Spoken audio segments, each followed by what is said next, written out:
Olá, tudo bem com você? Nesse vídeo aqui eu queria trazer o conceito de ambiente virtual. É um conceito que você vai ter que aprender se você quiser atuar como cientista de dados ou como engenheiro de dados. É um conceito muito importante para quem trabalha com análise de dados envolvendo alguma linguagem de programação, principalmente Python. Então, se você trabalha com análise de dados envolvendo Python, ou você está estudando para se tornar um cientista de dados ou um engenheiro de dados, você vai ter que aprender o que são ambientes virtuais.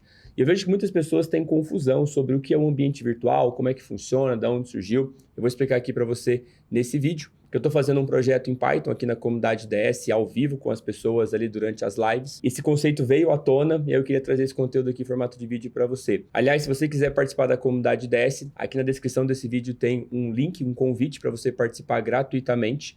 Na comunidade DS, estou buscando pessoas interessadas em crescer profissionalmente através da habilidade de dados. Lá a gente tem eventos ao vivo, a gente tem fóruns de discussões, a gente tem várias coisas que podem ajudar você a se desenvolver profissionalmente através da habilidade de dados. Então, na descrição desse vídeo aqui tem um convite para você se tornar membro da comunidade DS gratuitamente. Bom, o conceito de ambiente virtual, ele é muito importante para quem trabalha com análise de dados usando programação. E esse conceito ele surgiu a partir de uma necessidade. Eu sempre gosto de explicar para as pessoas como que as coisas funcionam através do problema que ela resolve. Porque tudo que a gente tem hoje ela é a solução de um problema que as pessoas tinham no passado. Então, qual é o problema que existia no passado que foi solucionado pelo ambiente virtual? Quando a linguagem de programação ela começou a ser utilizada pelas pessoas para analisar grandes volumes de dados, o que as pessoas começaram a construir foi o que a gente chama de script. O que é um script? O script é igual aqueles scripts de cinema mesmo, né? Você tem um roteiro onde a pessoa escreve o que você tem que falar. Aqui na programação é a mesma coisa. Eu tenho scripts que são linhas, que tem vários comandos aqui. Esses comandos eles são seguidos pelo computador. Então tem várias linhas, e essas linhas têm vários comandos. Esses comandos eles são lidos de cima para baixo, de esquerda para direita, e eles são executados pelo computador. A gente chama isso de script. E todo arquivo script ele tem um formato .py, que são arquivos de Python, formato .java, os arquivos de Java, formato .doc, do Word, né? Então você tem arquivos aqui. Esses arquivos, então, eles escrevem códigos que analisam dados. Vamos imaginar que esse script aqui, ele é responsável, por exemplo, por carregar um arquivo CSV, vou chamar ele de dados CSV. Então ele vai carregar, né? Os primeiros comandos aqui em cima são comandos para você carregar o arquivo. E no final, ele vai desenhar alguns gráficos e vai colocar esses gráficos na tela, por exemplo. Então, é isso que esse arquivo faz. Ele vai desenhar alguns gráficos aqui, depois que esse script ele for executado. Tá? Então, essa aqui é a entrada, dado CSV, e essa aqui é a saída. A saída é um desenho, né? Pode ser um gráfico.png, por exemplo. Tá? Que geralmente é exibido na tela, ou geralmente você pode fazer o download dessa imagem aqui. Mas esse é o script, é isso aqui que esse conjunto de comandos está escrito aqui dentro, ele faz. Né? Então as pessoas elas começaram a desenvolver os seus scripts. Então vamos imaginar, por exemplo, o Joãozinho aqui. Ele é um programador, ele é um analista, é um cientista de dados. E como cientista de dados, o João ele tem a obrigação de analisar os dados, tentar encontrar os comportamentos. E esses comportamentos ele treina algoritmos para prever o futuro. Então, o João aqui é um cientista de dados que cria esses scripts. Então, o que ele faz, basicamente, o dia todo, é ficar criando esses scripts. Então, ele cria um script aqui que, por exemplo, pode ser análise.py. Aí, ele vai criar um outro script que pode ser algoritmo.py e assim por diante. Tá? Então, o João trabalha criando esses algoritmos aqui. E vamos imaginar que o João trabalha sozinho na empresa que ele se encontra hoje. E aí, as pessoas gostam muito do trabalho dele. O João passa a entregar muito valor com o que ele está fazendo, e aí a empresa decide contratar uma outra pessoa, decide contratar o Paulo, para poder trabalhar como cientista de dados e ajudar o João a dar mais vazão nos projetos. Então, o João está trabalhando num projeto único, a empresa gostou muito do projeto, quer que faz mais projetos ao mesmo tempo, então precisa de mais uma pessoa, eles contratam mais uma pessoa, que é o Paulo, para fazer projetos em paralelo. E em algum momento do trabalho, o João ele vai ter que passar para o Paulo alguns scripts que ele fez, alguns arquivos que ele escreveu, alguns comandos que ele escreveu, para que o João consiga fazer uma parte do trabalho dele. Só que quando vou dar um nome para as pessoas aqui, ó. Esse aqui é o João, cientista de dados sênior, e esse aqui é o Paulo, cientista de dados pleno. Então, quando o João ele envia esses arquivos aqui, por exemplo, para o Paulo, então ele envia via Google Drive, por exemplo, ou via e-mail. Então, ele envia mesmo de alguma forma, né? Pode ser até um pendrive. Então, ele coloca no pendrive, espeta o pendrive lá no computador, passa o pendrive para o Paulo ele vai abrir esse arquivo análise.py no computador dele, e aí quando o Paulo ele executa esse arquivo dá um erro. E aí ele fala para o João assim, João, esse arquivo tá dando erro, tem alguma coisa escrita errada. E aí o João executa o mesmo arquivo no computador dele e dá certo. Não, Paulo, mas peraí, tá dando certo aqui. Aí o Paulo vai lá e executa de novo o mesmo arquivo. Não, João, manda de novo o arquivo aí. Manda o arquivo de novo, o Paulo executa e dá erro. E aí eles não conseguem entender o que está acontecendo de errado. E aí as pessoas começaram a pesquisar, começaram a entender, começaram a se aprofundar nesse problema. O que eles descobriram é que o computador que o João usou para executar esse arquivo, ele tem bibliotecas que têm versões diferentes daquelas que o Paulo tem no próprio computador. Então, uma biblioteca... O que é uma biblioteca? Para escrever esses arquivos em Python, eu vou fazer um parênteses aqui, tá?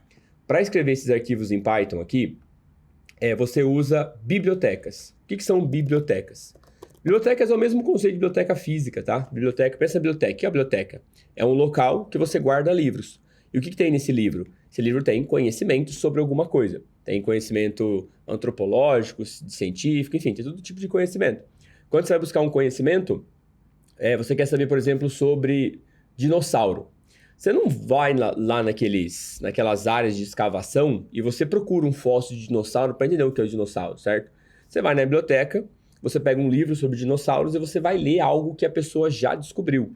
Então, existiu uma pessoa no passado que foi lá naqueles sítios arqueológicos, ele fez a escavação, descobriu o osso do dinossauro, escreveu aquilo num documento, aquilo virou um livro e as pessoas vão até a biblioteca e elas consomem aquele conhecimento que já foi gerado por uma pessoa.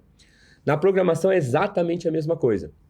Quando você vai analisar o dado, você tem vários comandos que você usa. Você tem um comando para ler o arquivo. Só que toda vez que você for ler o arquivo, você não precisa ir lá e refazer todo o código de leitura de arquivo. Você simplesmente pode ir na biblioteca, pegar aquele conhecimento de leitura de arquivo que alguém já criou no passado e pode usar aquilo. Aí eu preciso desenhar um gráfico. Você não precisa fazer todo o comando para desenhar um gráfico. Você pode ir na biblioteca, você pega o conhecimento do comando que desenha gráfico que foi feito por alguém lá no passado, você usa isso para fazer os seus gráficos. Então, as bibliotecas, elas são concentrações de conhecimento que foram escritos por pessoas que agora é utilizado por todo mundo. E as bibliotecas mais comuns que a gente usa dentro da análise de dados é basicamente o Pandas, que é uma biblioteca específica com comandos para analisar dados. Então, ela permite você selecionar linhas, colunas, permite você fazer contagens. Você tem, por exemplo, também o Seaborn, que é uma biblioteca que ajuda você a desenhar gráficos. Então, desenha gráfico de linha, de barra, desenha gráfico de pizza. Junto com o Seaborn, você tem o Matplotlib, que são os mais famosos. Você tem Pandas, Seaborn, Matplotlib. Você tem o Scikit-learn, que é uma biblioteca que tem algoritmos de machine learning, ou seja, comandos que treinam algoritmos que já foram feitos por alguém e hoje você só usa. Então, essas bibliotecas aqui, elas costumam ter versões. E as versões, elas aparecem bem na frente, né? De cada uma dessas bibliotecas aqui, tá? Geralmente, o primeiro número da versão o primeiro número aqui é a versão, e os outros, eles são correções de bug, alguns releases que a gente chama, algumas liberações, tá? Então, você tem bibliotecas aqui. O Pandas, eu não sei qual versão que ele tá, mas vamos pensar que ele tá na versão 15, por exemplo, tá?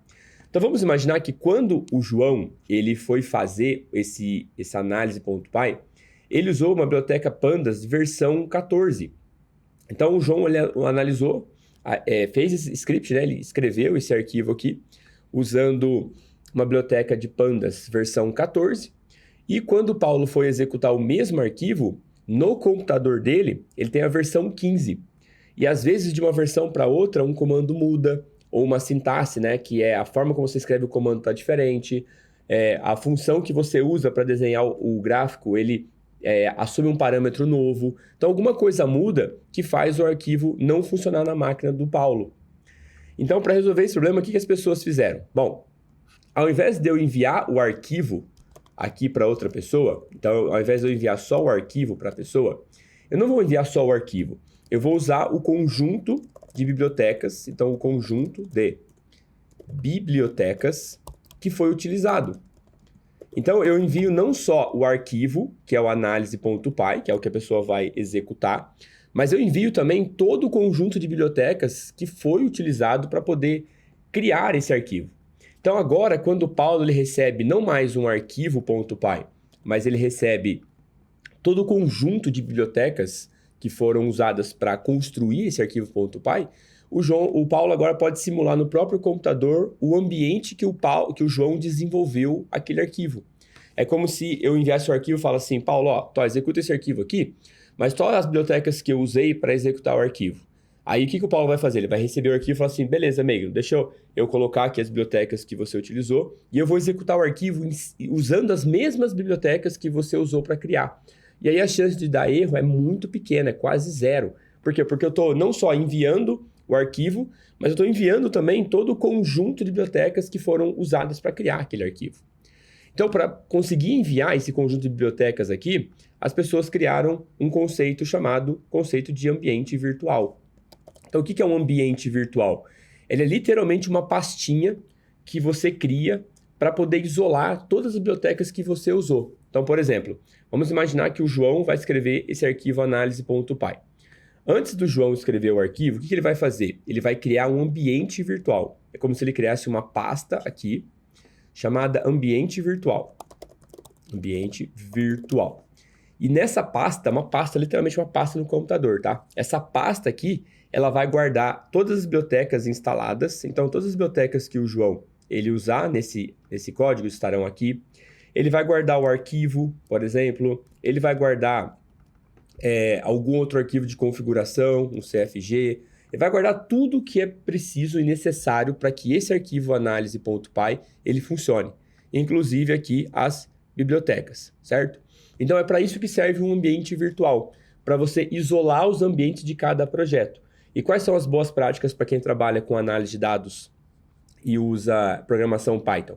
Todo projeto que você fizer, toda análise que você fizer, é importante que você crie um ambiente virtual separado. Para que quando uma outra pessoa for usar o seu arquivo que você criou, você passe para ele não só o arquivo, como também todo o ambiente virtual. Então, a melhor prática é você criar um ambiente virtual para cada análise ou para cada projeto que você fizer, para poder isolar os ambientes de cada um dos projetos. E aí nós temos uma biblioteca que eu gosto muito, tá? Em Python, chamada PyEnv. Ela é uma biblioteca de gerenciamento de versões de Python. Então você pode criar os ambientes virtuais com Python com versões diferentes. E aí você consegue literalmente isolar os seus projetos e uns dos outros, e cada um tem a sua própria versão, tá? Eu estava mexendo aqui nesse projeto da comunidade que eu estou fazendo com eles, e vou mostrar aqui um pouco na prática. Esse aqui é o VS Code, é uma ferramenta para você escrever códigos, e ela é separada em várias telas, né? A tela de cima aqui é o notebook, é onde você escreve os códigos, né? Os comandos, e é chamado, né? Notebook, resolução completa, .ipynb. E aqui embaixo é o terminal, que é uma tela intermediária entre você e o computador. É como se essa tela preta aqui, ela fosse o meio de comunicação que eu posso falar direto com o meu processador. Então, eu estou conversando com o meu computador aqui. Qual é a linguagem que eu uso para conversar com o meu computador? Uma linguagem de programação. No caso aqui, o terminal é a linguagem Bash, tá? Mas são comandos. Eu escrevo comandos aqui, o computador entende o comando, executa o que eu pedi, eu escrevo mais comandos, a gente vai conversando, eu e o computador, através desses comandos, tá? Então, o PyEnv, você tem comandos que você pode, por exemplo, começar aqui, né? PyEnv, você digita virtualenvs, por exemplo, ele vai listar aqui para você, todos os ambientes virtuais que eu tenho criado nesse computador aqui. Então, olha só, existe uma pastinha chamada 3.11.0. Dentro dessa pastinha tem outra pasta chamada envs, e dentro dessa pasta envs tem uma pasta chamada ds produção t, que foi criado nesse local aqui, ó. E aqui eu tenho, então, todos os códigos, todas as bibliotecas, tudo que é preciso para executar esse projeto chamado ds produção. Depois eu tenho uma outra pastinha nesse mesmo local chamado Rosman, que tem todas as bibliotecas e todos os arquivos que são necessários para executar esse projeto. Depois eu tenho aqui, né, os links simbólicos, que é próprio do terminal, ou seja, ao invés de eu acessar diretamente por todo esse caminho, eu tenho um link simbólico. É uma variável que já aponta para mim por todo esse caminho, mas é um pouquinho de Linux, tá? Não vem ao caso aqui. Então, com o PyEnv Virtual Envs, eu consigo listar todos os envs que eu tenho aqui. Quando eu digito PyEnv e dou um tab, ele lista para mim todos os comandos que eu posso fazer. Então, eu posso instalar PyEnv, eu posso ativar, eu posso desinstalar, eu posso criar, eu posso deletar, eu posso ver as informações, eu posso listar todas que eu tenho, eu posso inicializar e assim por diante. Então, por exemplo, eu vou inicializar aqui, ó. Vamos imaginar que eu quero trabalhar nesse projeto aqui, DS em produção. Então, o que eu vou fazer? PyEnv, activate, DS produção, tracinho T, dou Enter. Quando eu faço isso, eu configurei o meu terminal para que ele mostre aqui na frente qual é o ambiente virtual que está ativado. Se você fizer isso no seu computador, pode ser que não apareça isso, porque é uma configuração do terminal. É muito fácil de encontrar na internet como fazer isso, tá? Mas isso mostra que o meu ambiente virtual aqui, ele está ativo. Então, todas as bibliotecas que eu instalar nesse código, a partir de agora, eles vão ficar dentro desse ambiente virtual aqui, DS produção T. Então, todas as bibliotecas aqui em cima que eu instalar, eu vou executar elas, né? E vou instalar dentro desse ambiente aqui, dsprodução.t. Então, quando eu enviar isso aqui para o meu amigo, uma pessoa que está trabalhando comigo para ela executar esse projeto, eu vou enviar não só o arquivo para ele, mas vou enviar também todo o ambiente virtual que ele precisa, tá? Esse aqui é um conhecimento que você precisa aprender se você for trabalhar com análise de dados em Python, se você está estudando Python, ou se você está estudando ciência de dados. A análise de dados não trabalha muito se você não trabalhar com análise em programação, se você só usa o Excel, usa o Power BI. Isso aqui é um conceito que você vai ter que aprender no futuro. Mas se você trabalha numa empresa que tem um volume de dados muito grande e você já não consegue mais analisar com o Excel e precisa usar uma ferramenta mais robusta como o Python, sugiro você aprender ambiente virtual, tá? Dentro das nossas disciplinas na formação profissional da comunidade DS, tem uma disciplina só de ambiente virtual, onde eu ensino você todos esses comandos, como instala, como faz e assim por diante. Se você tiver interesse, dá um confere aqui na descrição desse vídeo, que tem um link para você conhecer mais sobre a comunidade DS, tá bom? Mas aprenda ambiente virtual se você trabalha com análise de dados em programação, se você pretende trabalhar analisando dados usando uma linguagem de programação.